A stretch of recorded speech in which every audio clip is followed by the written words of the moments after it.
हाँ जी, good morning students. Today we will do time series analysis. देखो time series analysis में क्या है, टाइम सीरीज़ क्या होता है।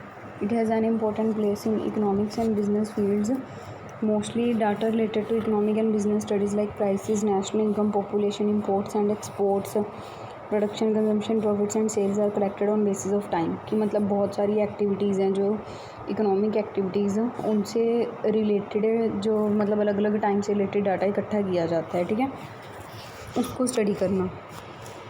देखो नीचे टिक किया मैंने, टाइम सीरीज़ में भी defined as a collection of reading belonging to different time periods of some economic variables और कंपोजिट ऑफ वेरिएबल्स। मतलब इसको हम डिफ़ाइन कैसे कर सकते हैं कि अलग अलग टाइम पीरियड से बिलोंग करने वाला डाटा है ना। नेक्स्ट इसके कंपोनेंट्स हमें करने हैं।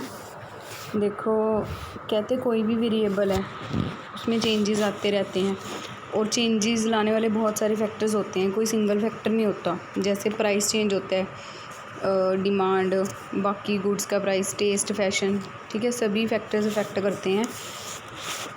तो 4 कैटेगरीज में हमें इसको पढ़ना है। Secular trend, seasonal variations, cyclical variations, irregular variations.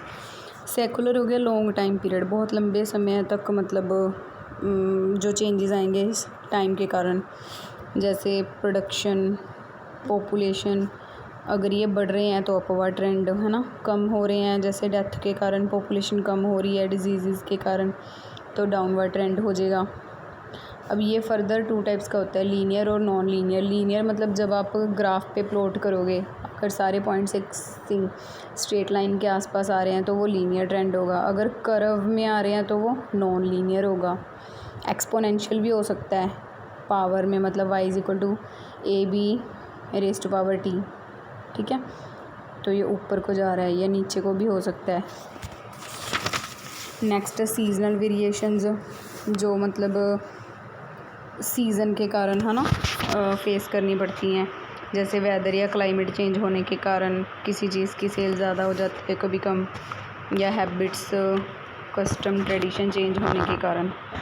Next cyclical variations, economy में अलग अलग साइकिल्स आते हैं, बूम, रिसेशन, डिप्रेशन, रिकवरी, है ना, तो इनके कारण जो वेरिएशंस होती हैं अलग अलग टाइम में वो। इरेगुलर वेरिएशंस, ये रैंडम वेरिएशंस हैं, because these are result of unforeseen and unpredictable forces, क्योंकि इनके बारे में कुछ भी कहना मुश्किल है। नेक्स्ट हमें करनी है मेजरिंग ट्रेंड। 2 मेथड है, ग्राफिकल, ठीक है, semi average, moving average, least square. 4 है, आज हमने 2 करने हैं। ग्राफिकल काफ़ी सिंपल है, देखो जैसे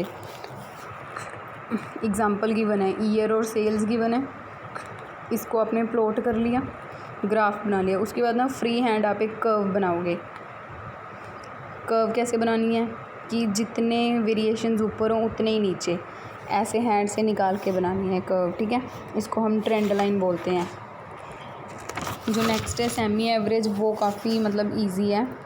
सेमी एवरेज मतलब आप ये देख लो, जैसे डाटा गिवन है, ग्राफ बना लो, उसके बाद देख लो कि एन ऑड है या इवन। जैसे इसमें 7 ईयर्स हैं, सेंटर वाला छोड़ दो, ऊपर वाले और नीचे वाले 3 ले लिए, ऐड करके 3 से डिवाइड कर लिया, सेंटर वाला ईयर ले लिया। तो आप ग्राफ बनाने के बाद जैसे 2000 सेंटर वाला ईयर था और वैल्यू आई 40, वहाँ पे पॉइंट लगा लिया। फिर 2004 वाला ईयर था, वैल्यू आई 47, वहाँ पे पॉइंट लगा लिया। उन दोनों पॉइंट्स को ज्वाइन करके आपको क्या मिल जाएगी, ट्रेंड लाइन। ये काफ़ी इजी है, फ्री हैंड में थोड़ा हमें सोचना पड़ता है, इसमें कुछ भी सोचने की ज़रूरत नहीं है, ठीक है। अगर एन इवन हो, जैसे इसमें 4 ऐड करके 4 से डिवाइड कर लिया, मिडल ईयर ले लिया, ठीक है, इसकी प्रैक्टिस करनी है आपको अच्छे से, काफ़ी इजी है, फ्री के ही मार्क्स हैं इसमें।